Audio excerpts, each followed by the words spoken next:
Bishut Rabotai, avec la permission d'Hachem, j'espère que vous allez bien. Donc, pendant quelques jours, nous avons raconté l'histoire de Hannah et nous avons raconté la raison pourquoi, nous avons expliqué la raison pourquoi on lit la paracha, l'histoire de Hannah chaque jour et surtout le jour de Rosh Hashanah. C'est pour nous rappeler qu'est-ce qu'on peut perdre, qu'est-ce qu'on peut gagner lorsqu'on se retient, ce qu'on peut gagner, lorsqu'on ne retient pas la colère, ce qu'on peut perdre. Combien des mariages ont été malheureusement détruits, combien des maisons ont été détruites, combien des guerres, combien d'amitiés ont été détruites à cause d'un mot mal placé, que l'autre, il n'a pas pu accepter, et malheureusement à la fin, ça s'est mal terminé. Enfin, beaucoup de fois, il y a eu des regrets, mais malheureusement, c'est pas évident. Ben, on a vu comment Hannah, la tzadékette, elle nous a donné une claque, une gifle. Comment se retenir avec toutes les souffrances qu'elle a souffert avec Pénina, elle s'est retenue, et à la fin, elle a tout gagné.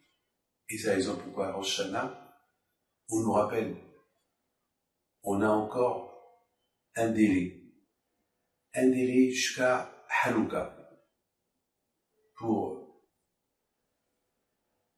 pardonner, pour effacer le passé de quelqu'un qui nous a vexés, et de l'appeler, pourquoi pas. Si lui ne veut pas t'appeler, tu l'appelles.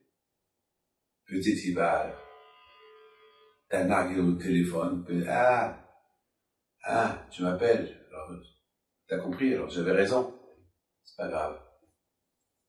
Il sait que lui il a pas raison. C'est avec son orgueil. Beaucoup de fois, il y a eu des divorces à cause de l'orgueil.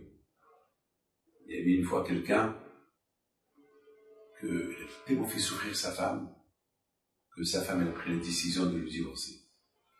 Et combien de fois je leur avais parlé, combien de fois je lui dis, tu sais, tu n'as pas raison. Tu peux pas traiter ta femme comme ça. Il y a une limite. C'est vrai, elle a peur de toi, elle t'aime. Elle a 5 enfants avec toi. Et maintenant, elle est enceinte de toi, du 6e. Et malgré tout, elle peut prendre une mauvaise décision. Vous savez, ce que tu lui fais, c'est grave. Il était tellement sûr de lui que sa femme, c'est une boniche. Et il y a des gens qui croient que la femme, c'est une servante, c'est pas vrai.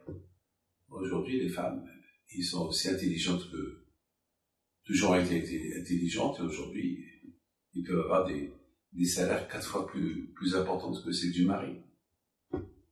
Aujourd'hui, les femmes, c'est plus les femmes d'avant. On ne peut pas les traiter comme avant. Donc, de toute façon, même avant, il fallait bien les traiter. Même avant, nos parents, voilà, mon père, à la Shalom, j'ai vu comment mon père traitait ma mère. J'ai vu ma grand-mère, comme elle a été traitée par mon père. La belle-mère, comme il l'a respectée. Lui-même, il appelait mamie.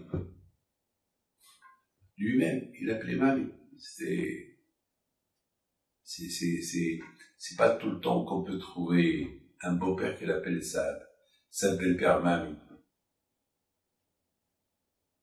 Et il faisait pas ça pour faire plaisir à ma mère. Il faisait ça parce que c'est comme ça. Donc, dans l'histoire que nous avons racontée sur Hannah et Pénina, on a compris que cette leçon, si on veut vivre bien et tranquille. Alors, il y avait une fois un rabbin que sa femme, elle vient chez lui un matin et lui dit, ah ben, je me suis vengé sur la voisine. Elle lui dit, vengé, qu'est-ce que parce que tout le temps que je vais acheter chez elle à la Macolette, toujours elle me laisse attendre. Elle sert les clientes, et moi, la femme du rabbin, voilà ce qu'elle me fait. Le rabbin lui a dit, ça y est du tout ma fille, ça y est du tout, la pauvre, elle doit gagner sa parnassa, elle sait que tu es la femme du rabbin, tu vas attendre. Les autres, peut-être, ils vont pas attendre, ils vont partir. Non, mais quand même, je suis la femme du rabbin. Aujourd'hui, je me suis énervé sur elle, devant tout le monde, et j'ai quitté, j'ai claqué, j'ai dit, eh ben, c'était folle, ceux qui viennent acheter chez toi, du coup, tout le monde est sorti. Et ben voilà, je l'ai eu. Le mari lui dit, non, c'est pas bien ce que tu as fait, ma fille. Il faut que tu retournes vers elle, tu lui demandes pardon. Ça suffit. Tu peux pas lui faire ça. Je ne peux pas lui casser la part à ça.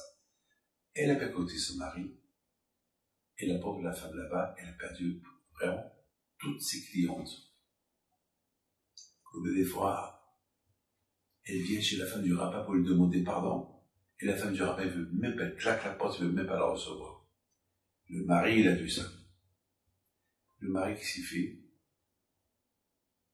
il lui dit, rendez-vous au tribunal, on va divorcer. On va divorcer, mais pourquoi? Quel motif j'ai trouvé en moi pour me divorcer? Je te dirai là-bas, au tribunal. Le tribunal a convoqué. Lui aussi, il a été convoqué. Les deux, ils arrivent. Les rabbins veulent savoir ce qui se passe, le motif du divorce. Le rabbin, il dit, je veux divorcer ma femme parce que elle ne fait pas Shema Israël avant d'aller se coucher. La femme lui dit, mais t'es fou. Mais il n'y a pas une nuit que j'ai raté Shema Israël. Une seule fois que j'ai raté Shema Israël, c'est le jour qu'on s'est mariés. Parce qu'on a parlé toute la nuit. C'est la seule fois que j'ai pas fait Shema Israël. Mais toujours je fais Shema Israël. Non, tu ne fais pas. Alors, les deux, le rabbin dit, tu ne fais pas. Elle dit, je fais. Les rabbins, ils ont dit au rabbin, monsieur le rabbin, dis-nous, qu'est-ce qui se passe exactement? On va pas rester ici toute la journée en train de se jeter le ping-pong. On joue le ping-pong, là, chacun jette la balle à l'autre. Il dit, monsieur le rabbin, dans le schéma Israël qu'on fait le soir, on dit, je pardonne à tous ceux qui m'ont fait du mal. Alors, si ma femme est fait schéma Israël, comment ça se fait qu'elle n'a pas pardonné à cette femme, la pauvre, qui lui a enlevé sa parnassa?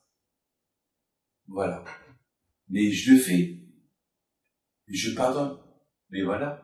Et il est venu chez toi cette semaine, tu as claqué la porte.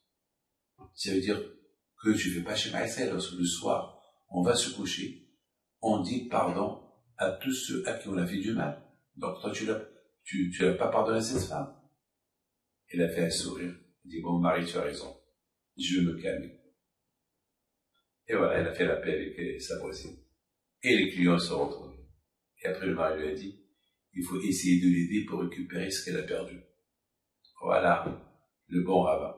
Le bon Dieu vous protège et vous donne Shala Tova. Amen.